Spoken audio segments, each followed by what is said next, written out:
सीखना तो चाहता है लेकिन पूरा वीडियो देखने के लिए माइंड कोऑपरेट नहीं करता। टेंशन मत लो, आपके प्रॉब्लम का मेरे पास एक बहुत बढ़िया सॉल्यूशन है। वीडियो को फुल स्क्रीन करो, कैप्शंस चालू करो और वीडियो को डाल दो 1.5x की स्पीड पे। इसके बाद माइंड नहीं भटकेगा। आज हम बात करने वाले हैं सबसे कंफ्यूजिंग कंसेप्ट के ऊपर, जिसका नाम है इरेजर इनकोडिंग। साला समझ में नहीं आता, दिमाग में जाता ही नहीं है जल्दी। आज के वीडियो में मैं कुछ इस तरीके से इसे एक्सप्लेन करूंगा कि आप सबको इरेजर इनकोडिंग आसानी से समझ में आ जाए। अभी वो लोग जिनको पता नहीं है इरेजर इनकोडिंग रहता क्या है, आपको रेप्लिकेशन तो मालूम है, अभी पिछले वीडियो में मैंने एक्सप्लेन किया था, राइट। रेप्लिकेशन मैंने बोला था कि अगर आप कोई डेटा HDFS पे जा रहे हो, राइट कर रहे हो, तो हडूप क्या करता है बाय डिफॉल्ट डेटा आता है नेम नोड के पास, ठीक है। मतलब डेटा का रिक्वेस्ट, राइट करने का रिक्वेस्ट नेम नोड के पास आता है एंड देन नेम नोड बोलता है कि भाई ये नीचे डेटा नोड से इन पे राइट करवा दो, और HDFS क्लाइंट जो रहता है वो रिस्पॉन्सिबल होता है राइट करने के। अब मन में सबसे पहला सवाल, ये HDFS क्लाइंट क्या है? डेटा तो सब जानते ही हैं, नेम नोड डेटा नोड पे आइडिया रहेगा अगर पिछले वीडियो देखे रहेंगे आपने। ये डेटा जब राइट होता है तो मैंने फाइल ब्लॉक एंड रेप्लिकेशन के पॉइंट ऑफ व्यू से बोला था कि 128 MB के ब्लॉक्स बन जाएंगे और हर एक ब्लॉक के 3 कॉपीज बनेंगे बाय डिफॉल्ट। तो अगर ये 700 MB डेटा है तो 128 MB के हिसाब से इधर बन गए 6 ब्लॉक्स, और हर ब्लॉक के 3 कॉपीज। जैसे इधर देख सकते हो, ब्लॉक 1 का एक कॉपी इस डेटा नोड पे है, दूसरा इस डेटा नोड पे, तीसरा इस डेटा नोड पे। इस प्रकार से same thing for block 2, block 3, block 4। तो आपके समझ में आने के लिए मैंने अलग अलग कलर दे रखे हैं, तो काफी कलरफुल ये पिक्चर बन चुका है अभी। अब इस मामले में मैंने एक चीज बोला था कि भाई इधर एक प्रॉब्लम होता है। प्रॉब्लम ये कि भाई अगर मैं 700 MB डेटा को राइट करने की बात कर रहा हूं तो इन दैट केस अपना कितना होता है, गणित लगाओ जरा। 3 बार अगर इसका अपन कॉपी बनाते हैं 2100 MB, इतना डेटा क्लस्टर पे लिखा जा रहा है। 3 कॉपीज बना रहे हैं ना, तो इतना तो लिखा ही जाएगा। और फिर इधर मन में एक सवाल आता है कि भाई इधर हम बिग डेटा को सॉल्व करने की कोशिश कर रहे हैं, डेटा बढ़े ही जा रहा है और हम खुद ही 3 कॉपीज मेंटेन कर रहे हैं। क्यों कर रहे हैं? रिडंडेंसी होनी चाहिए। मैंने बोला था अगर कोई एक आध डेटा नोड क्रैश हो जाए तो वो फाइल का जो चंक है वो दूसरी जगह अवेलेबल होना चाहिए। इस पॉइंट पे हम ऑलरेडी बात कर चुके हैं। लेकिन आज जो हम पॉइंट देखने वाले हैं इरेजर इनकोडिंग, वो ये जो साइज को लेके मैटर होता है ना, ये मेन मैटर इधर है। साइज का मैटर है भाई। साइज को लेके जो पंगे हैं उसको सॉल्व करने के लिए इरेजर इनकोडिंग पिक्चर में आया है। अब इरेजर इनकोडिंग किस प्रकार से काम करता है, इसे जानने से पहले इरेजर इनकोडिंग क्यों आया वो मैंने आपको बताया। वाई? क्योंकि तुम डेटा लिख रहे हो, अभी 700 MB लिख रहे हो तो 2100 MB बन रहा है। व्हाट इफ हम 1 टेराबाइट डेटा राइट कर रहे होते? अगर 1 टेराबाइट डेटा हम राइट करते थे तो behind the scenes 3 terabyte data बन जाता था, 3 कॉपीज बनती है उस हिसाब से। तो अब इस प्रॉब्लम को टैकल करना था तो हडूप 3 में इरेजर इनकोडिंग आया है, हडूप 2 में इरेजर इनकोडिंग नहीं है। अभी क्यों ये पकड़ में आ गया हो, तो क्या उस पे चलते हैं भाई, है क्या ये चीज, इरेजर इनकोडिंग रहता क्या है और इस प्रॉब्लम को कैसे सॉल्व कर सकता है, इस पॉइंट पे आते हैं। What is eraser encoding? Data protection method. Again ये फॉल्ट टॉलरेंस को ही प्रमोट कर रहा है। फॉल्ट टॉलरेंस का मतलब होता है फॉल्ट को टॉलरेट करने की क्षमता। Ability to handle faults is called as fault tolerance. तो डेटा प्रोटेक्शन मेथड इसे बोला जा रहा है। फॉल्ट टॉलरेंस आता है इससे, डेटा को फ्रैगमेंट्स में तोड़ता है, expand, encode it with redundancy, distributes data across different storage location. Gas सब दिमाग के ऊपर से, आई नो ऐसे होता है, डोंट वरी। इस चीज के ऊपर हम काम करते हैं और एग्जांपल से समझते हैं। अभी इमेजिन करो कि यही 700 MB का डेटा जो है मैं इरेजर इनकोडिंग की मदद से राइट करवाता हूं तो कुछ ऐसा पिक्चर बनता है। अभी पहला पिक्चर जो मैंने आपको दिखाया, ये पिक्चर में भाई चल रहा था 3 टाइम्स रेप्लिकेशन। ये जो आपका डेटा है 3 बार रेप्लिकेट हो रहा था, कॉपी हो रहा था। अगर इरेजर इनकोडिंग के पिक्चर में मैं आ जाऊं तो ये बहुत ही मजेदार है। यहां पे आप देख सकते हो 700 MB डेटा HDFS क्लाइंट को मैं बोल रहा हूं, या फिर HDFS क्लाइंट के थ्रू मैं राइट करवाने को चाहता हूं। नेम नोड देखता है 700 MB डेटा है, कितने ब्लॉक बन रहे हैं? 6 ब्लॉक बन रहे हैं, ऐसे 6 ब्लॉक बन रहे हैं। और यहां पे इंस्टेड ऑफ कॉपी बनाना कि पूरा ब्लॉक का ही रेप्लिका बना दो, इन 6 के 6 ब्लॉक्स के लिए 3 पैरिटी ब्लॉक्स यहां पे बना दिए जाएंगे। और ये जो 6 डेटा के ब्लॉक्स हैं और ये जो 3 पैरिटी के ब्लॉक्स हैं, इसे अलग अलग डेटा नोड में स्टोर करवा दिया जाएगा। अब इधर अपने दिमाग का ब्लास्ट होना शुरू हो जाता है। मैंने बोला था भाई कंफ्यूजन को दूर करने के लिए हम आज का वीडियो देख रहे हैं। इरेजर इनकोडिंग पे पूरा हमको अंडरस्टैंड करना है कि क्या रहता है। और इधर मैं कंफ्यूज कर रहा हूं भाई, पैरिटी ब्लॉक क्या है, डेटा ब्लॉक क्या है। और ये जो पहला पिक्चर है ये समझ में आता है, ये आसान है। 3 कॉपी बना दिया हर फाइल के चंक का, हर फाइल ब्लॉक का 3 टुकड़ा बना दिया, ट्रांसफर कर दिया। अब इधर डेटा पैरिटी लेके आ रहे हैं। अभी अंडरस्टैंड करते हैं, ये डिस्ट्रीब्यूट हो गए ब्लॉक 1, ब्लॉक 2, ब्लॉक 3 वगैरह सब। अब बोल रहे हैं कि भाई फॉल्ट टॉलरेंस इससे कैसे आ सकता है। नाउ इमेजिन इट, अगर हम मानते हैं कि ये एक डेटा नोड क्रैश हो गया, this data node is crashed, गया, ये एग्जिस्ट नहीं करता, तो हमारे पास B1 है, B2 है, B3 नहीं है, B4 है, B6 है, B5 नहीं है, 2 ब्लॉक गए और एक जो पैरिटी ब्लॉक लिखा था वो भी चला गया। नाउ इरेजर इनकोडिंग करता क्या है, इसे जरा समझें। Eraser encoding with the help of these parity blocks and data blocks reconstruct कर सकता है जो मिसिंग ब्लॉक्स है उन, इट कैन रिकंस्ट्रक्ट। अभी वैसे जाने को तो एक पैरिटी ब्लॉक भी गया है, ठीक है, लेकिन it can reconstruct the missing parity block as well. अब ये कोई जादू नहीं हो रहा है। इरेजर इनकोडिंग में देयर आर डिफरेंट एल्गोरिदम्स।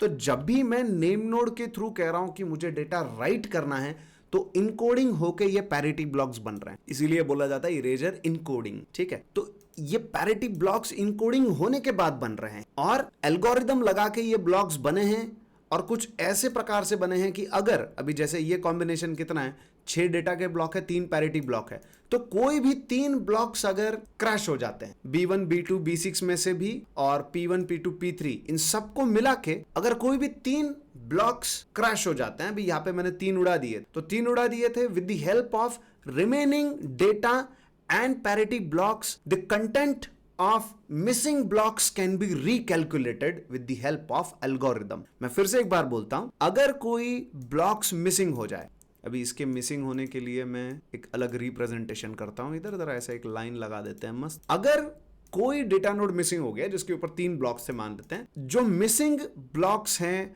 उन्हें रिकैलकुलेट किया जा सकता है with the help of remaining parity blocks and data blocks. ये फिर से इधर कंप्यूटेशन होगा, कैलकुलेशन होगा and the content of missing blocks will be recreated, फिर से बना दिया जाएगा। तो ये फिर से बना दिए जाएंगे, शायद किसी और डेटा नोड में रखें। इतना मैं बता दूं कि ये 6 + 3, ये जो टोटल नंबर ऑफ ब्लॉक्स आपको यहां पे दिखाई दे रहे हैं, इनमें से कोई भी 3 ब्लॉक्स का फेल्यूर हैंडल किया जा सकता है। कोई भी 3 ब्लॉक्स, अगर आप बोलेंगे कि ये भी गया और ये भी गया, now in this case you can't reconstruct, तो गया, तुम्हारा फाइल करप्ट हो गया। वैसे केस में, इस केस में कंस्ट्रक्ट नहीं किया जा सकता। ओवरऑल ये 6 + 3 9 ब्लॉक्स में से कोई भी 3 ब्लॉक अगर क्रैश हो जाते हैं, चाहे वो डेटा ब्लॉक हो चाहे पैरिटी ब्लॉक हो, ऐसा अगर होता है तो दे कैन बी रिकंस्ट्रक्टेड। अभी कुछ लोग साइंटिस्ट का दिमाग लगाएंगे, बोलेंगे तीनों की तीनों पैरिटी ब्लॉक्स ही अगर क्रैश हो गए तो क्या।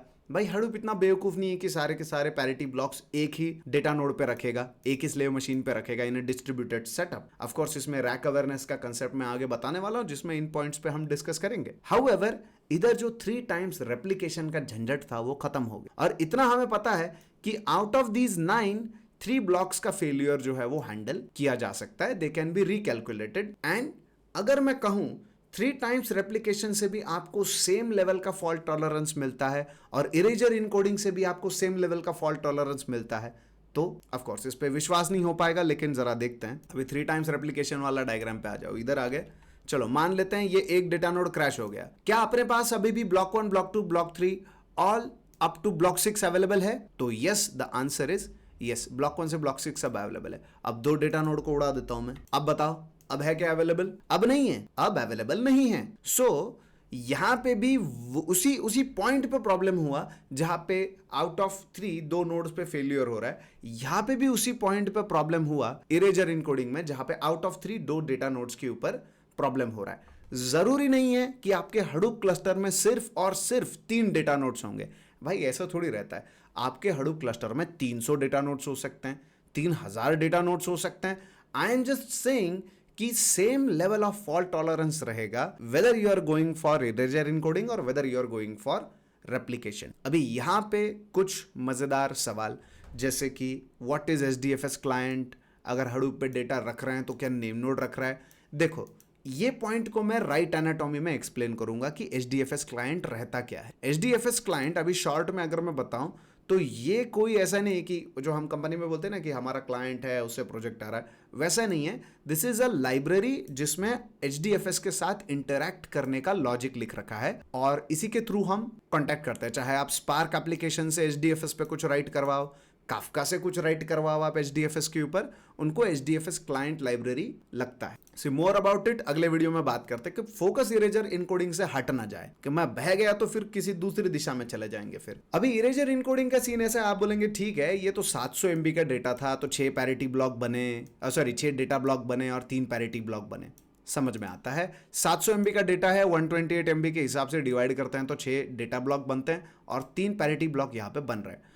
अभी सवाल मन में ये आता है 700 MB के लिए समझ में आ गया, व्हाट इफ मेरा 700 GB डेटा है, चलो 2 GB डेटा है, 4 GB डेटा है, कैसे काम कर रहा है ये, इसे समझना बहुत ज्यादा जरूरी है। ये frustration is required to get the answer, वो थर्स्ट, वो प्यास होना चाहिए। अगर अमाउंट ऑफ डेटा फ्लक्चुएट होता है, कम ज्यादा होता है, तो क्या भाई अगर मैं 2 MB का फाइल लिख रहा हूं तो क्या फिर भी 3 पैरिटी ब्लॉक बनेंगे? ये पैरिटी ब्लॉक का, डेटा ब्लॉक का ये भाई हिसाब कैसे चल रहा है? Let's understand this. Eraser encoding करने के अलग अलग पॉलिसीज हैं, अलग अलग एल्गोरिदम्स हैं। जो डिफॉल्ट एल्गोरिदम होता है इरेजर इनकोडिंग का, that is this read Solomon, and it is best for high fault tolerant minimal storage. और मैं पढ़ता नहीं हूं, मैं एक्सप्लेन कर दूंगा, टेंशन मतलब। रीड सोलोमन बाय डिफॉल्ट चलता है एंड इसका जो स्ट्रेटेजी है, इसका स्ट्रेटेजी का नाम भी मुझे बहुत मजेदार लगता है भाई, 6+3 इसे कहते हैं। इसमें अलग अलग कॉन्फ़िगरेशन आप लगा सकते हैं, 6+3 एक है, देन तुम्हारा 10+4 एक है। ये क्या है समझते हैं, 6 डेटा ब्लॉक्स और 3 पैरिटी ब्लॉक, 10 डेटा ब्लॉक्स और 4 पैरिटी ब्लॉक्स। ये स्ट्रेटेजीज में से आप चूज कर सकते हो कि आपको कौन सा चलना है। बाय डिफॉल्ट आई गेस ये वाला चलता है, 6+3, which is most common strategy. अब मन में सवाल आता है, 6 डेटा ब्लॉक थे तो वहां तक ठीक था, व्हाट इफ मेरे फाइल के 6 से ज्यादा ब्लॉक्स बन रहे हैं, वैसे किस में क्या होगा? या फिर मेरा डेटा बहुत ज्यादा कम है, जैसे कि सिर्फ 2 MB है, 4 MB है, या मान लो 400 MB मेरा डेटा है, तो उसके तो 6 ब्लॉक बन नहीं रहे, उसके तो 6 ब्लॉक बन नहीं रहे भाई, कैसे काम करेगा ये मामला? इस चीज को अंडरस्टैंड करना बहुत ज्यादा जरूरी है। Now let's understand this. अगर आपके फाइल के टोटल 6 ब्लॉक नहीं बन रहे हैं, या फिर आपका फाइल इतना बड़ा है कि 6 से ज्यादा ब्लॉक बन रहे हैं, तो erasure encoding, that too Reed Solomon के पॉइंट ऑफ व्यू से जाओगे तो यहाँ पे स्ट्राइप बनते हैं। स्ट्राइप कुछ ऐसे दिखते हैं। मान लेते हैं कि अगर आपका 400 MB का डेटा है, आपका 400 MB का डेटा है, ठीक है। 400 MB के डेटा के लिए एक सिंगल स्ट्राइप बनेगा जिसमें डेटा के 4 ब्लॉक होने वाले हैं। अभी करो 400 MB को डिवाइड 128 MB के पॉइंट ऑफ व्यू से, 128, 128, 128 एंड 16 MB ऐसे बन जाएंगे। What about parity blocks? यहाँ पे तो 6 नहीं बने, लेकिन फिर भी अगर मैं एक्सप्लेन करूं इसे ठीक तरीके से, तो पैरिटी ब्लॉक्स यहाँ पे 3 बनने वाले हैं। इस इरेजर इनकोडिंग की मेथड में बोला जाता है कि for every data blocks, for in each stripe there are going to be 3 parity blocks regardless of the number of blocks you have in that stripe. This is a single stripe, और इस stripe में 3 parity blocks रहने ही वाले हैं, regardless आपके data blocks कितने ही। हाँ, maximum 6 हो सकते हैं, 6 के नीचे हो, कम हो, कोई फर्क नहीं पड़ता। हर स्ट्राइप में 3 पैरिटी ब्लॉक्स रहने वाले हैं। अगर मैं 2 GB डेटा के पॉइंट ऑफ व्यू से चलता हूं, लेट्स अज्यूम इफ आई से 2 GB का मेरा डेटा है, 2 GB के जो फाइल ब्लॉक्स हैं वो बनते हैं अराउंड 18 फाइल ब्लॉक बनते हैं भाई, 18 टुकड़े बनते हैं अगर 2 GB डेटा को कंसिडर करते हैं तो ऐसे मत समझना कि 18 के 18 ब्लॉक्स एक ही स्ट्राइप में आ जाएंगे, ऐसे नहीं करना, ऐसे नहीं होता है। एक स्ट्राइप में मैक्सिमम 6 ब्लॉक्स हो सकते हैं अगर आप 6+3 की स्ट्रैटेजी से जा रहे हो, माने 6 data blocks and 3 parity blocks, ऐसे अगर आप चल रहे हो। ऐसे अगर आपके नंबर ऑफ ब्लॉक्स ज्यादा हैं तो you will have multiple stripes, ऐसे रहेगा काम। अभी 2 GB के पॉइंट ऑफ व्यू से बात करेंगे तो यहाँ पे 3 स्ट्राइप्स रहने वाले हैं, कुछ इस तरीके से। सो हर एक स्ट्राइप के लिए 3 पैरिटी ब्लॉक रहेंगे। ऐसा मत समझ लेना कि आपके पूरे के पूरे डेटा के लिए 3 पैरिटी ब्लॉक रहने वाले हैं, ऐसे नहीं चलता है काम। अभी कुछ सैंपल मैं आपको दिखा देता हूं। अभी ग्राफिकली देख लिया है तो स्टैटिस्टिक्स नंबर वाला मामला समझ सकते हैं। अभी अगर सिर्फ 10 MB का आपका डेटा है तो एक ही स्ट्राइप लगेगा। स्ट्राइप्स कितने रिक्वायर्ड है तो सिर्फ एक ही लगेगा। और कितने ब्लॉक रहेंगे? अभी 10 MB है तो 128 MB तो पहुंचा ही नहीं, तो एक ही ब्लॉक रहेगा। And size of each data block कितना है? 10 MB का ही डेटा ब्लॉक रहेगा, लेकिन फिर भी 3 पैरिटी ब्लॉक बनेंगे। मैंने बोला regardless of the number of data blocks in your stripe 3 parity blocks will be created. अब जरूरी नहीं है 10 MB के केस में 128 MB के ब्लॉक्स बनेंगे। 10 MB का अगर डेटा है तो 10 MB के पैरिटी ब्लॉक्स बनेंगे। Now same is the case अगर मैं 129 MB पे चलता हूं तो नंबर ऑफ डेटा ब्लॉक हो जाते हैं 2, 128 MB का एक और 1 MB का दूसरा। लेकिन स्ट्राइप एक ही लग रहा है, एक स्ट्राइप में 2 ब्लॉक फिट हो जाते हैं, कोई टेंशन नहीं है। तो ऐसे 2 data block, size of each data block, and फिर भी पैरिटी ब्लॉक्स कितने बनने वाले हैं? 3 ही बनने वाले हैं। अगेन मैं फिर से रिपीट करूंगा, आप बोलोगे दिमाग खा रहा है भाई, क्यों बार बार बता रहा है? भाई रहता नहीं है दिमाग में, मुझे मालूम है। Regardless of the number of data blocks in your stripe there will always be 3 parity blocks. Okay, इस नंबर से फर्क नहीं पड़ता कितने हैं, मैक्सिमम 6 हो सकते हैं ना। वही सेम चीज अगर 300 MB पे चलते हैं तो नंबर ऑफ ब्लॉक्स 3 बनते हैं एंड पैरिटी ब्लॉक्स भी 3 बनते हैं। अगर 700 MB पे चलते हैं तो नंबर ऑफ डेटा ब्लॉक 6 बनते हैं, लेकिन स्ट्राइप अभी भी एक ही रिक्वायर्ड है। 128 MB each size of data block and 3 parity block इसके बनेंगे। 2 GB का डेटा है तो 3 स्ट्राइप्स लगेंगे, 6 पर स्ट्राइप। ये क्या है? Number of blocks. हर स्ट्राइप में 6 ब्लॉक्स रहेंगे, हर ब्लॉक का साइज 128 MB के आसपास रहने वाला है and 3 parity blocks are going to be there. Same is the case for 10 GB। 10 GB के लिए 14 स्ट्राइप्स लगेंगे, हर स्ट्राइप में 6 डेटा ब्लॉक रहेंगे और हर स्ट्राइप में 3 पैरिटी ब्लॉक रहेंगे। मैं होप करता हूं आपको ये वाला कंसेप्ट समझ में आ गया हो कि इरेजर इनकोडिंग अगर कर रहे हैं तो डेटा एंड पैरिटी ब्लॉक कैसे, और हर स्ट्राइप के 3 ब्लॉक्स का फेलियर इजीली हैंडल किया जा सकता है, फिर चाहे इसमें से कोई डेटा ब्लॉक क्रैश हो जाए, कोई पैरिटी ब्लॉक क्रैश हो जाए। एग्जांपल के लिए अगर कोई सिंगल डेटा ब्लॉक क्रैश हो गया, imagine this situation, if single data block is crashed out of this stripe with the help of other data blocks and these 3 parity blocks, this missing block can be calculated. इसे recalculate करा जाएगा, फिर name node बोलेगा ठीक है right करवा दो इसे, फिर से राइट हो जाएगा। अगर मैं कहूं कि मल्टीपल ब्लॉक्स का फेलियर होता है, जैसे 2 डेटा ब्लॉक उड़ गए और 1 पैरिटी ब्लॉक उड़ गया, ऐसे समझते हैं, फिर भी with the help of remaining existing data blocks and parity blocks, these missing blocks can be calculated. और सबसे मजेदार बात, what if all 3 parity blocks are crashed? अब पैरिटी ब्लॉक ही नहीं रहे, अब तीनों के तीनों को उड़ा देते हैं, पैरिटी ब्लॉक्स को उड़ा देते हैं, भाई क्या सीन है। सी इवन इफ तीनों के तीनों पैरिटी ब्लॉक्स उड़ गए, with the help of these 6 data blocks in the stripe, these parity blocks can be recomputed. मैं ये कह रहा हूं कि कोई भी 3 ब्लॉक का फेलियर डील हो जाएगा स्ट्राइप में, टेंशन की बात नहीं है। अब आप बोलोगे कैलकुलेट कैसे हो रहा है, तो रीड सोलोमन एल्गोरिदम में उतर जाओ, उधर दिमाग लगाना पड़ेगा हमें कि कैलकुलेशंस कैसे होते हैं, क्या होते हैं, और उस हिसाब से हमें आइडिया आ सकता है। अभी के लिए इतना बस समझ लो कि कैलकुलेशंस होते हैं बिहाइंड द सीन्स, कुछ कैलकुलेशंस होते हैं, कंप्यूटेशन होता है, और उस कंप्यूटेशन के बेस पे रिक्रिएशन हो सकता है। ओके, जो पैरिटी ब्लॉक बन रहे हैं ये भी कंप्यूटेशन होके ही बन रहे हैं, और अगर कोई ब्लॉक मिसिंग हो जाए या कोई पैरिटी ब्लॉक मिसिंग हो जाए तो अंडरस्टैंड करें कि रिकंस्ट्रक्शन हो सकता है अगर आप उस एल्गोरिदम को चलाओगे, क्योंकि पैरिटी ब्लॉक्स भी है, डेटा ब्लॉक। अब मैं होप करता हूं आपको आइडिया आ गया होगा कि किस प्रकार से इरेजर इनकोडिंग काम कर रहा है, फॉल्ट टॉलरेंस हमें दे रहा है। कुछ पॉइंट्स यहां पे जानना बहुत ही ज्यादा जरूरी है, कुछ की पॉइंट्स हैं। पैरिटी ब्लॉक्स का पर्पस क्या है, इससे पहले पैरिटी ब्लॉक होता क्या है। देखो, आपका पूरा डेटा को कैलकुलेट करके, आपके डेटा के ऊपर एक एल्गोरिदम चला के कुछ ऐसा डेटा बनाया जाता है जिसके मदद से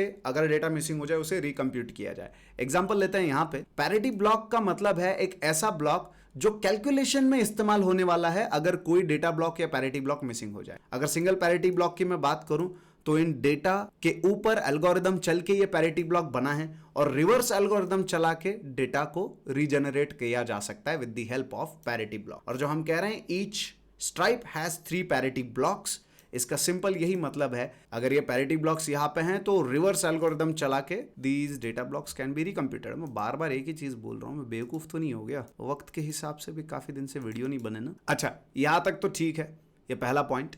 Purpose of parity block is to regenerate the data blocks if some sort of failure occurs. Parity block का साइज एंड डेटा ब्लॉक का साइज कैसे रहता है? अभी पैरिटी ब्लॉक का साइज अगर पूरे के पूरे 6 के 6 भर दिए गए हैं 128 MB के हिसाब से, तो पैरिटी ब्लॉक का साइज, हर पैरिटी ब्लॉक का size is going to be 128 MB। यहाँ पे आप देख सकते हो 128, 128, 128। व्हाट इफ अगर आपका कुछ ऐसा हो रहा है जिसमें सिर्फ एक ही ब्लॉक है जो 16 MB का है, मान लो, ऐसे केस में 16 MB के पैरिटी ब्लॉक्स बनेंगे। अंडरस्टैंड करना है इस चीज को, what ever is the highest size of data block, उस साइज के नंबर ऑफ पैरिटी ब्लॉक्स आपके बनने वाले हैं। मतलब स्ट्राइप का जो हाईएस्ट साइज का डेटा ब्लॉक रहता है उस साइज के आपके पैरिटी ब्लॉक्स बनते हैं। अब क्योंकि इधर सब 128 MB वाले हैं तो सारे के सारे पैरिटी ब्लॉक्स भी 128 MB के ही बन रहे हैं। Fix number of parity blocks पर स्ट्राइप, यहाँ पे देख सकते हो हर स्ट्राइप में 3 पैरिटी ब्लॉक्स है। ऐसा नहीं कि किसी जगह पे 3 है किसी जगह पे 2 है, वैसा नहीं चल रहा है। Unique data in each parity block, understand करो हर पैरिटी ब्लॉक। इधर लोग सोचते हैं भाई रेप्लिका तो नहीं है ना, मतलब ये तीनों एक दूसरे के कॉपीज हैं, नहीं, तीनों में अलग अलग कंटेंट है भाई। इसमें अलग कंटेंट रहेगा, इसमें अलग कंटेंट रहेगा, इसमें अलग कंटेंट रहेगा, ठीक है। अब मेथड तो समझ में आ गया, देखने को बहुत बढ़िया भी लग रहा है। अगर मान लेते हैं अभी यही सेम 2 GB का एग्जांपल लेते हैं, 2 GB को अगर मैं 3 टाइम्स रेप्लिकेट करवाता हूं तो मुझे कितना डेटा HDFS पे स्टोर करना पड़ता है। जो पुरानी स्ट्रेटेजी उस पर मैं लेके जा रहा हूं आपको, ठीक है। 2 GB का अगर मैं डेटा कहता हूं 3 टाइम्स 3x रेप्लिकेशन के हिसाब से मेरे को 6 GB स्टोर करना पड़ जाएगा HDFS पे। वही अगर मैं इरेजर इनकोडिंग लगाता हूं तो कितना रखना पड़ रहा है। चलो ये डेटा हो गया तुम्हारा मिला के 2 GB।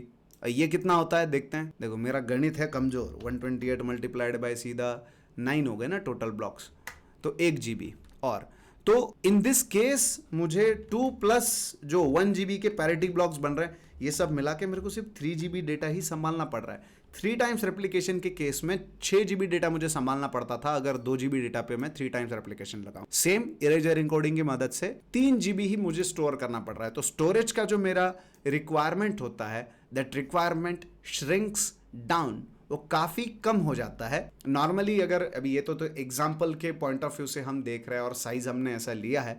अगर मैं बात करता हूं फैक्टर की तो 1.5x मतलब 1.5 गुना कम जगह लेता है इरेजर इनकोडिंग। अभी ये सोच के ज्यादा खुश मत हो जाए कि everything is going to be a trade off. Trade off समझते हैं, अभी इसको रियल लाइफ एग्जांपल से बताता हूं। अगर कभी आपने गाड़ी खरीदा रहेगा, ये हो आप गाड़ी खरीदने की कोशिश कर रहे हो, तो अगर आप पावर और पिकअप की तरफ ज्यादा जाओगे तो माइलेज से दूर हटते जाओगे, और अगर आप माइलेज की तरफ जाओगे तो पावर और पिकअप से दूर होते जाओगे। जैसे पावर चाहिए पिकअप चाहिए, भाई ड्यूक 390 ले लेता है तो तुम माइलेज से दूर हटना पड़ेगा। अगर आप माइलेज की तरफ जाते हैं, चलो हम डिस्कवर खरीद लेते हैं, प्लेटिना खरीद लेते हैं, तो हमें पावर पिकअप से दूर जाना पड़ेगा। और इसे कहते हैं ट्रेड ऑफ, कि आपके लिए जो प्रायोरिटी है वो आप कॉम्प्रोमाइज करोगे, ठीक है। ऑफ कोर्स एग्जैक्टली आप बीच में भी रुक सकते हो, ये बहुत होशियार लोग ऐसे ही करते हैं, वो ना इधर झुकते ना इधर झुकते, वो बीच में आ जाते, ठीक है। एक्सट्रीम पे नहीं जाते। पावर पिकअप पे जाने वाला भी पछताता है एक पॉइंट पे, माइलेज पे जाने वाला भी पछता सकता है अगर उसे इच्छा होती है गाड़ी भगाने की। तो बीच में रहने वाले जो लोग होते हैं, जो बीच में आके रुक जाते हैं, वो होशियार प्रकार के लोग होते हैं। अभी सिंपल बात मैं बताता हूं, अगर हम इरेजर इनकोडिंग की बात करें तो 2 साइड में ट्रेड ऑफ चलता है। मतलब अगर इन दोनों मेथड्स में मैं कंपैरिजन करूं, एक साइड है मेरा स्टोरेज, ठीक है, और एक साइड है मेरा प्रोसेसिंग, कंप्यूटेशन, इसे पकड़ लो। और स्टोरेज के लिए जो बढ़िया मेथड है वो है इरेजर इनकोडिंग, बराबर। और प्रोसेसिंग के पॉइंट ऑफ व्यू से जो बढ़िया जाता है, ठीक है, इरेजर इनकोडिंग, इसे मैं कहता हूं ये बचाता है स्पेस, ये बचाता है स्टोरेज। और 3 टाइम्स कॉपी अगर मैं बना रहा हूं तो मुझे ना कोई एल्गोरिदम चलाना है ना कोई कंप्यूटेशन करना है। तो if I talk about 3x replication, तो इट सेव्स प्रोसेसिंग, शॉर्टकट में लिख रहा हूं, ये प्रोसेसिंग को बचाता है। So if you are on this extreme, अगर आप इरेजर इनकोडिंग की तरफ आ गए तो आपको कंसिडर करना पड़ेगा भाई प्रोसेसिंग होने वाला है।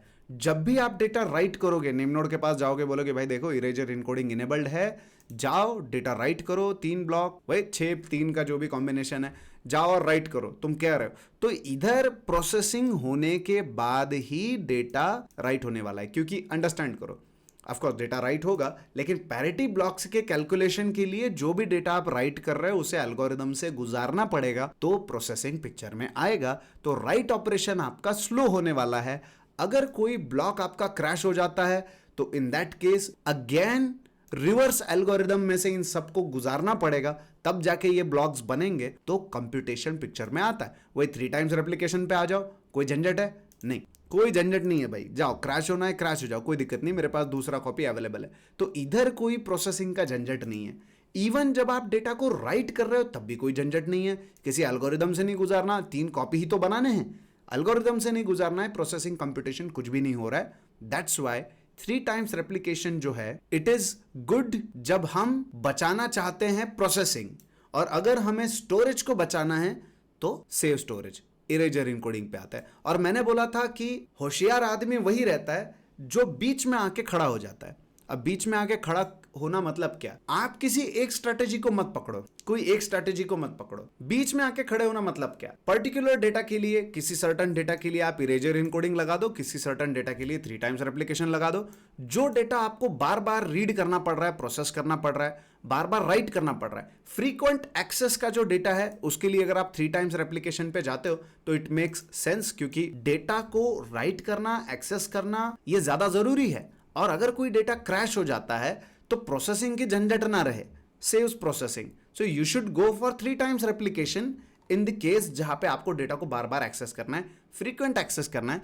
जहां पे आपको डेटा को बार बार एक्सेस नहीं कर रहा है, महीने में एक बार एक्सेस कर रहे हैं, साल में एक बार एक्सेस कर रहे हैं, ऐसा जो कोल्ड डेटा होता है, कोल्ड डेटा के लिए you can go for erasure encoding. तो आ गए ना बीच में? जो हॉट डेटा है, माने जो फ्रीक्वेंट एक्सेस जिस डेटा पे होता है, उस काम के लिए आ जाओ आप 3 टाइम्स रेप्लिकेशन पे। जो कोल्ड डेटा है उसके लिए आ जाओ आप इरेजर इनकोडिंग पे। आ गए बीच में? हम किसी एक साइड में झूलने नहीं वाले। और अगर मैं लिमिटेशंस की बात करूं तो यही थे भाई। देखो, हायर कंप्यूटेशन ओवरहेड, स्टोरेज तो बचा लेता है, 1.5 गुना स्टोरेज बचा लेता है। If you compare it with 3 times replication, 1.5 Guna storage बचा तो लेगा, लेकिन इतना लिमिटेशन तो आएगा भाई। कंप्यूटेशन है, राइट परफॉर्मेंस स्लो है, डेटा रिकवरी में थोड़ा टाइम जाएगा। Best suited for cold data, जो फ्रीक्वेंट एक्सेस नहीं हो रहा है उस डेटा के लिए बेस्ट सूटेड है, एंड इंक्रीज करेगा स्टोरेज का complexity. These are the limitations. अब अपना दिमाग लगाओ, आपको कौन से डेटा के लिए कौन सा स्ट्रेटेजी लगाना है वो आप गो थ्रू कर सकते हो। बाकी आज का कार्यक्रम मैं होप करता हूं खत्म हो चुका है और सबको समझ में आ गया है। Let's end our video over here. किसी को कोई डाउट है, डिफिकल्टी है, कमेंट में बताओ यार, देखते हैं उसके साथ काम कर लेते हैं। Okay, so let's end the video here. Have fun, enjoy your life. जिंदगी के मजे लो, जिंदा रहे तो मिलते हैं अगले वीडियो में। बाय।